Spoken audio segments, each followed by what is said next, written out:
প্রিয় ছাত্রছাত্রীরা, আজকে তোমাদের যে ক্লাসটা নিয়ে কথা বলবো সেটি হচ্ছে কৃত্রিম উপগ্রহ। আমরা জানি যে উপগ্রহ আছে আমাদের পৃথিবীতে। একটি উপগ্রহ হচ্ছে, সেটি হচ্ছে চাঁদ, প্রাকৃতিক উপগ্রহ যেটা। আর মঙ্গল গ্রহের দুটি উপগ্রহ হচ্ছে ফোবস, ডিমোস, শনি, বৃহস্পতির কেউ 27টা আছে, কেউ 100 অধিক উপগ্রহ আছে। তো আমাদের পৃথিবীর জন্য প্রাকৃতিক উপগ্রহ হচ্ছে, ন্যাচারাল উপগ্রহ হচ্ছে একটি, সেটি হচ্ছে চাঁদ। তো স্যাটেলাইট বা উপগ্রহ, কৃত্রিম উপগ্রহ, আমরা জানি যে আমাদের বাংলাদেশ থেকেও একটি উপগ্রহ পাঠানো হয়েছে।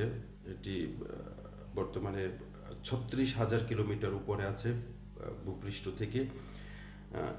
এগুলো বিভিন্ন রকম কন্ডিশন আছে। এটা কি, এটা যদি নর্মালি যদি কোনো মহাশূন্য যানকে পৃথিবী থেকে 930 কিলোমিটার উপরের অধিক উচ্চতায় নিয়ে, 930 কিলোমিটার বা 950 উপরের অধিক উচ্চতায় নিয়ে, এবং একটি নির্দিষ্ট বেগ, যে বেগের মান হচ্ছে 8.05 কিলোমিটার পার সেকেন্ড বেগে কোনো বস্তুকে যদি উপরে উঠাইয়া, অর্থাৎ 930 কিলোমিটার উপরে নিয়ে যদি 8.05 অর্থাৎ 8 কিলোমিটার পার সেকেন্ড এই বেগের অধিক যদি বেগে দিয়ে কোনো বস্তুকে যদি ছেড়ে দেওয়া হয়, তাহলে বস্তু পৃথিবীতে আর আসবে না, পৃথিবীর চারদিকে ভ্রমণ করতে থাকবে।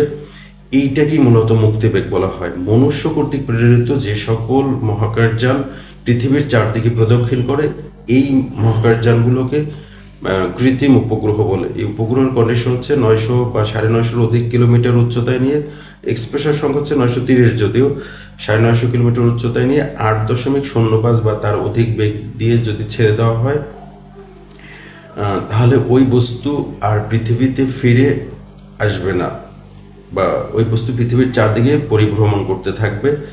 তো এইটাকে মূলত মুক্তিবেগ বলা হয়। মুক্তিবেগের জন্য 2 ধরনের বা 3 ধরনের রাশিমালা আছে। আমি রাশিমালাগুলো তোমাদের লিখে দিচ্ছি, তোমরা দেখো।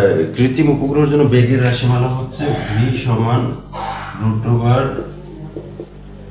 √gm ভাগ r প্লাস h। এটি হচ্ছে বেগের রাশিমালা। আর পর্যায়কালের রাশিমালা হচ্ছে t সমান 2s পাই √r plus h whole cube ভাগ gm। এটা কিভাবেও লেখা যায়, t সমান 2 পাই into r plus h √r plus h ভাগ gm, এভাবেও লেখা যায়। আর হচ্ছে এই সূত্রটাকে ঘুরিয়ে উচ্চতার একটা সূত্র তৈরি করা হয়, সেটি হচ্ছে gm t স্কয়ার ভাগ 4 পাই স্কয়ার পাওয়ার 1/3 মাইনাস r। এভাবেও একটি সূত্রকে লেখা হয়। অর্থাৎ এটিকে ধরা হয় উচ্চতার সূত্র, এটিকে ধরা হয় পর্যায়কালের সূত্র, বা এটাও হতে পারে। আর এইটা হচ্ছে বেগের সূত্র। কৃত্রিম উপগ্রহের জন্য এই 3টি সূত্র যথেষ্ট। আর এই 3টি সূত্রের কন্ডিশন হচ্ছে, কোনো উপগ্রহ যদি পর্যায়কাল ভূস্থির বলা হয়, ভূস্থির উপগ্রহ, যেই উপগ্রহ ভূস্থির উপগ্রহকে, যে উপগ্রহের পর্যায়কাল 24 আওয়ার অর্থাৎ 24 ঘন্টায়, ও নিজ অক্ষের উপর একবার পাক খাবে 24 ঘন্টায়, আর পৃথিবীও নিজ অক্ষের উপর ঘুরে আসবে 24 ঘন্টায়, অর্থাৎ ভূস্থির উপগ্রহ পৃথিবীর চারদিকে একবার 24 ঘন্টায় ঘুরে আসবে, পৃথিবী ওই অবস্থায় 24 ঘন্টায় একবার নিজ অক্ষের উপর পাক খায়। এই জন্য এই উপগ্রহগুলোকে ভূস্থির উপগ্রহ বলা হয়।